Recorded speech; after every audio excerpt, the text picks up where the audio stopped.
Hi guys, I hope you've all had an awesome week so far and happy Friday. So far we've talked about how grounding can be very beneficial for your heart, specifically in the zeta potential of your red blood cells. So it increases this negative charge in your red blood cells and this creates this dispersive anticoagulative blood thinning effect. Well, grounding has this other really cool effect too.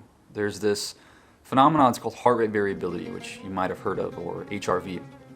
Heart rate variability is the variation in milliseconds in between each heartbeat. If you're looking at an electrocardiogram, this is the time interval in between each R peak in that QRS complex. And a healthy heart doesn't beat evenly, as many of us may have thought at one point, but instead has these tiny little subtle differences in time intervals in between each one of those heartbeats. And heart rate variability it's the most effective, non-invasive means of measuring how balanced your autonomic nervous system is, because this balance directly influences the activity of your heart.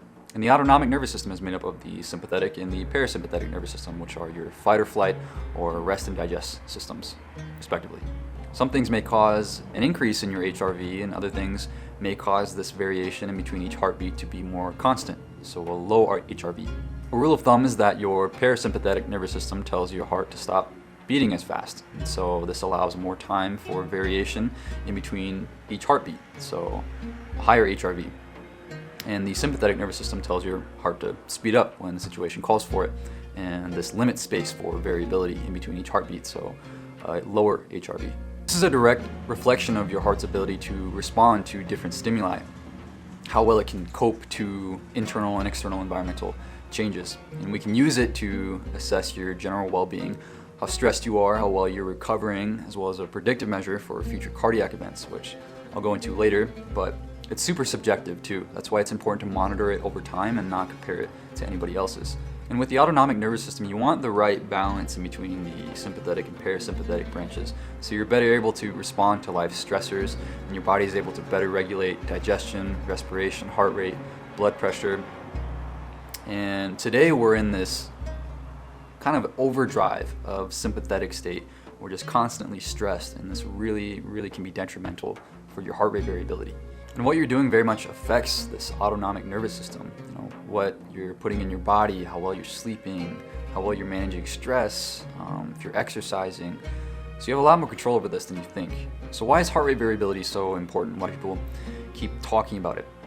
So a low HRV, a low heart rate variability, or having too fixed of those time intervals in between each heartbeat is the greatest reflector of how stressed you are.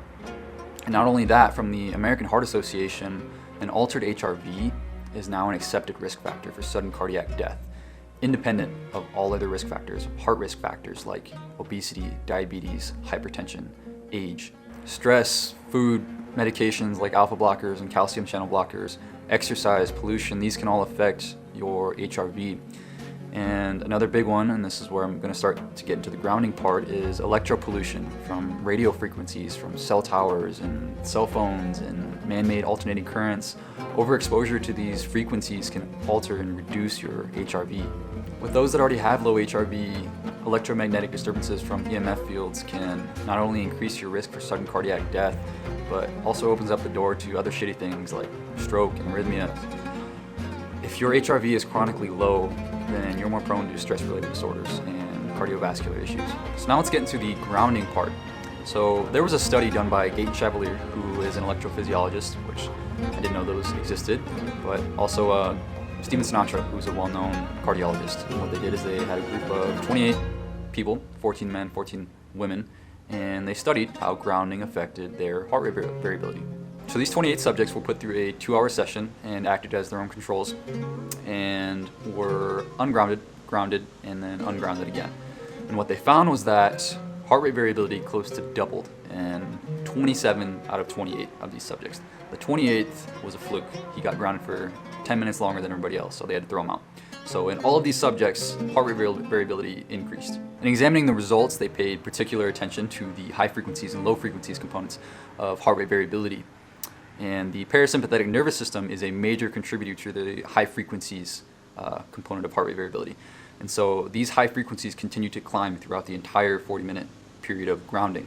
So these HRV high frequencies increased by 33% in subjects when they were ungrounded, which we can attribute to simply being relaxed. But when they were grounded, these high frequencies increased by 63%, so almost double that of being ungrounded. So we've got the parasympathetic nervous system functioning in almost double capacity here. So put simply, grounding produced an improvement in heart rate variability that goes beyond just normal relaxation. Guys, this is huge. We walk around in this overactive sympathetic state, this fight or flight response, this high stress state, and it wrecks our heart rate variability. And it's so important for people who are already battling heart-related issues or have had a heart attack, because it's been documented that a low HRV increases mortality after a heart attack and increases the incidence of coronary artery disease and subsequent cardiovascular events. So this autonomic nervous system imbalance, which is reflected by your heart rate variability, is clinically shown to exacerbate the progression of coronary artery disease. So you get it, it's extremely, extremely important in terms of cardiovascular health. And there are ways to improve your HRV scores, like eating right, sleeping right, exercising, avoiding toxic EMF fields, getting your stress under control. But now we have something else to add on to here, which is grounding.